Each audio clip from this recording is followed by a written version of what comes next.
Coucou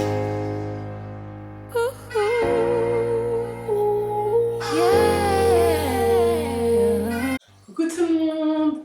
Alors aujourd'hui on se retrouve pour une nouvelle vidéo, donc c'est une story time sur le harcèlement de rue, comme vous avez pu voir dans le titre.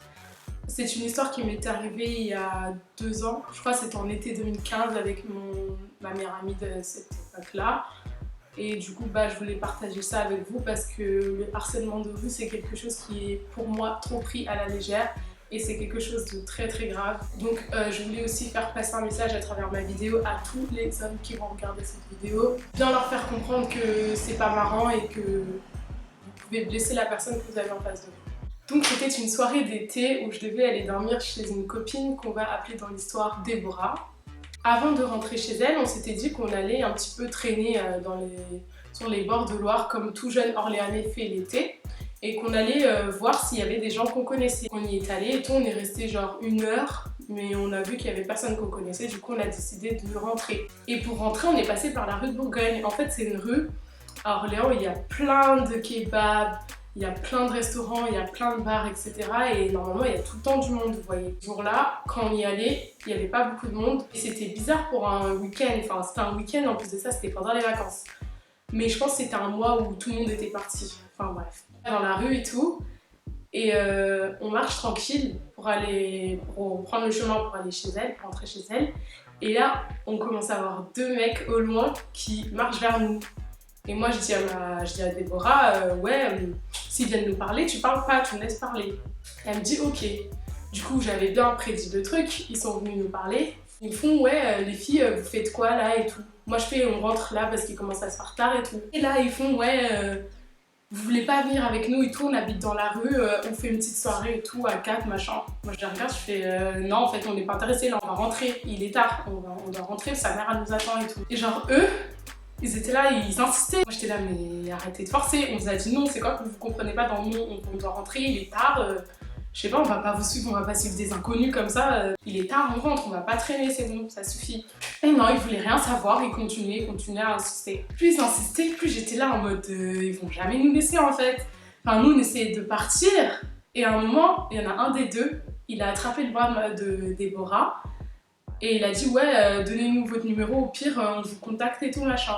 Sauf que entre nous deux, il y avait que moi qui avais un téléphone et ils avaient cramé que j'avais un téléphone puisque je l'avais dans la main. Je me suis dit vas-y, si je donne un numéro, ils vont nous laisser tranquilles. Ce que j'ai fait, j'ai donné mon numéro de téléphone à moi et à la place de 07, j'ai dit 06.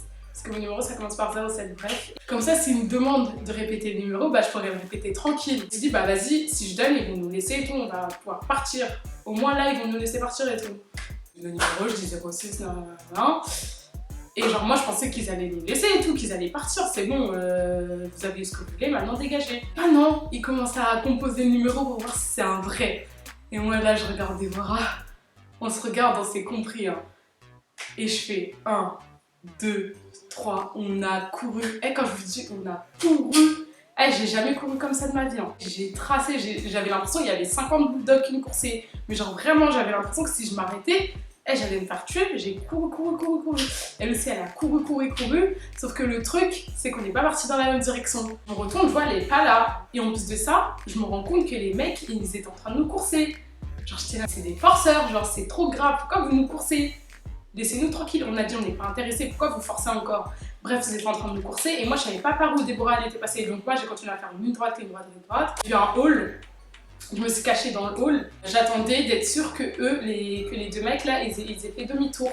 Donc j'attendais, je les entendais, ils sont arrivés presque là où j'étais cachée, alors j'ai eu trop peur, ils sont arrivés presque là où j'étais cachée. Et genre après ils ont vu qu'il y avait personne, ils ont fait demi-tour, ils nous ont insultés et tout, genre je les entendais nous insulter et tout.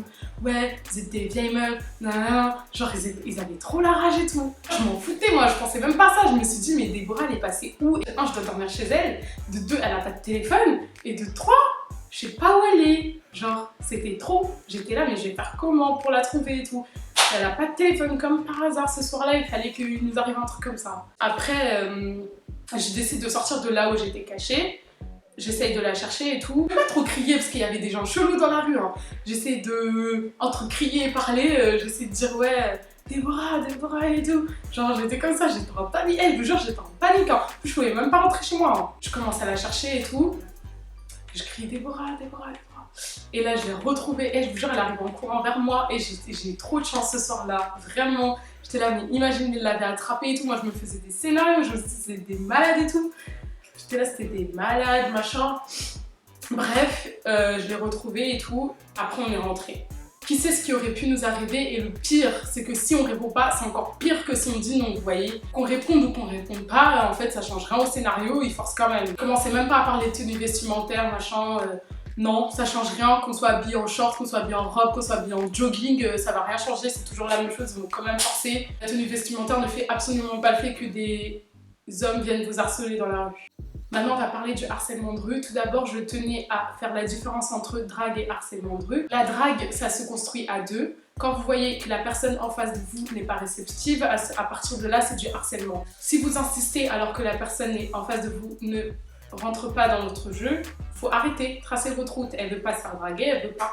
Faut pas forcer, sinon ça s'appelle du harcèlement. Il ne s'agit pas uniquement de mots, mais ça peut être aussi des gestes, des attitudes qui font que vous poussez la personne à se sentir humiliée, rabaissée, etc. Et ça peut être dégradant pour la personne que vous avez en face de vous.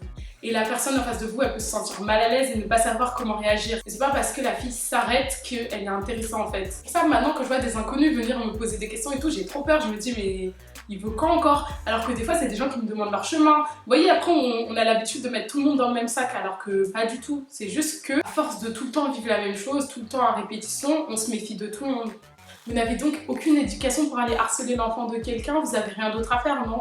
Vous pouvez pas genre tracer votre route, baisser votre tête et laisser les gens tranquilles, vous n'arrivez pas. Alors que c'est un petit effort, je sais pas, vous voyez que la personne en face de vous, elle est pas intéressée, tracez votre route, rentrez chez vous, ça sert à rien d'insister. C'est pas parce que vous allez insister que la personne elle va changer d'avis en fait, hein. Ça va encore plus la saouler qu'autre chose. Vous n'avez pas honte quand vous faites ça, vous voyez que en face de vous, la personne ne veut pas, mais vous insistez et la personne ne veut toujours pas.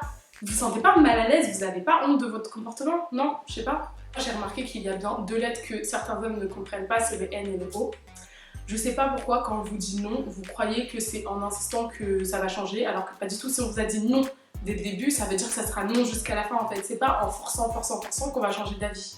Et évitez de croire qu'on est à votre disposition, que vous allez nous demander un truc, qu'on va dire oui à un inconnu qu'on ne connaît ni d'Adama ni d'Awa. C'est pas en insistant qu'on va aller dans votre sens. Hein. Si on vous a dit non dès le début, c'est qu'on veut pas en fait. Comme je disais, on vous connaît pas et vous croyez trop qu'on va céder à vos caprices alors que archi pas. Tracez votre route, rentrez chez vous, c'est tout. En plus de ça, vous êtes ni notre père ni notre mère et vous avez l'audace de faire des réflexions alors que à la base on vous connaît pas, on s'en fout. Mêlez-vous de vos affaires en fait. Non mais c'est archi marrant en fait, recentrez-vous sur votre personne, regardez ce que vous faites avant de vouloir juger ce que les autres font, parce qu'il y a clairement des façons de parler et des choses qui ne se disent pas. Donc si vous voyez que la personne en face de vous n'est pas réceptive, lâchez sa veste et retournez à vos poulets, ça sert à rien de forcer. Je vous jure, ça sert à rien de forcer, vous allez encore plus exaspérer la personne en face de vous. Et franchement, ça fait peur de voir aussi peu de self-control. Hein. Je sais pas, on dirait des animaux enragés, vous vous rendez pas compte de votre comportement, je sais pas, enfin, c'est trop grave.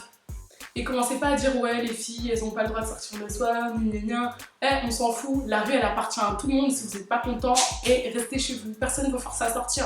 Si vous avez peur de voir des choses que vous voulez pas voir, restez chez vous, qui vous a forcé à sortir? Je sais pas, baissez votre tête, tracez votre route, c'est tout ce qu'on demande, laissez-nous tranquilles. Merci d'avoir regardé ma vidéo, j'espère que ça vous aura plu. Si vous voulez d'autres vidéos du style, dites-le moi en commentaire ou si vous voulez que j'aborde d'autres thèmes. Je peux le faire également, donc voilà. On se retrouve pour une prochaine vidéo et n'oubliez pas de liker, de partager, de commenter et de vous abonner. Plein de bisous.